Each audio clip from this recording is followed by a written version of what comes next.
Finding key yun, sir. Finding key. Ito, itong remote. Finding key yan. Okay. Ito yung lock tsaka headlock. Ito, pagka yung nag-a-alarm yung unit, ito yung pampatay ng alarm. So, hindi talaga napapatay yung alarm niya na. Sir, paano ba inilalak yung motor? Lock mo. Ayan o. Kailangan mo ilong press yan. Long press lang. Ayan. Lock na yan. Oo. Kaya ito pala yung pang-stop ng pang-stop ng alarm. Yan. Pagka may pumibersa ng motor, pag may pumibersa ng motor, mag-a-alarm siya. So, kailangan mo i-stop. No? So, paano mo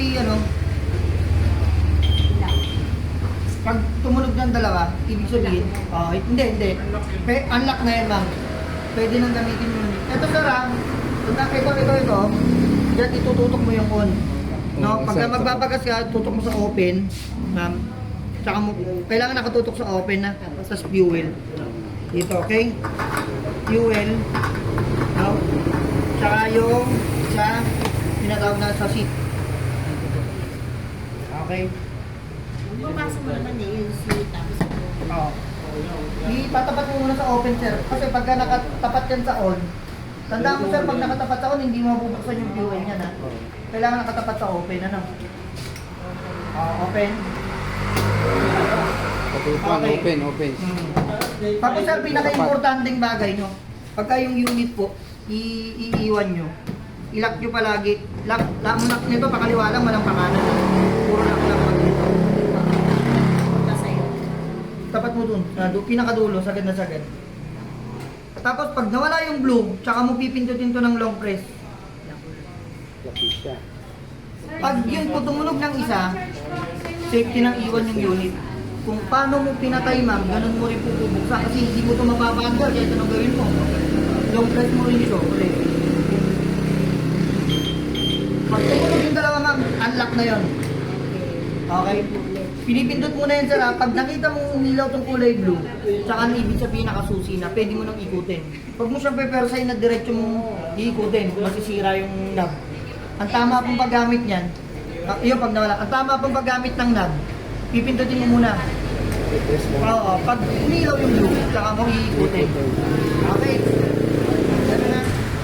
Ito, sir, ilagay nyo sa kanya, idling stop. Pag may bata, pagka city driving, huwag mo yung on. Kailangan lagi siyang naka-on. Pag city driving, namamatay na pusa yan. Oo. Pag huminto ka ng isa, dalawa, mamamatay ka rin. Pero i-rev mo lang. Nakakailang kasi gamitin pag city driving. Lalo pag dito sa atin matraffic, lahat siya mamamatay. So, ang ano nun, yung chance nun, nakakailang. So, ito po siya. No? Ito, sir, passing through lang naman ito. Gamit ito. Passing through. Okay na? Pag-overtake ka ng ilaw. Ito yung high low. I-pon mo yung motor mo. Dito. Okay?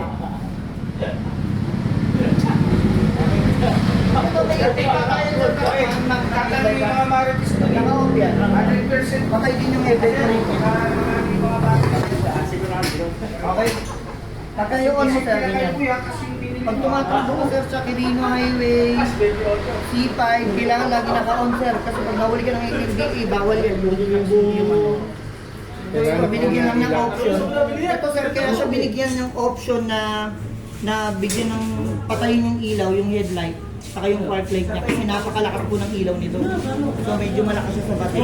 Expect mo siya kasi ito, pinapaandar talaga siya ng battery. Battery operated siya. Lahat naman ng unit ngayon, lahat battery operated na pag walang battery siya.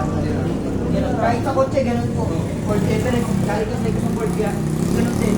Ford Everest, napakalakas naman ng ilaw niya, kaya yung battery niya talaga 13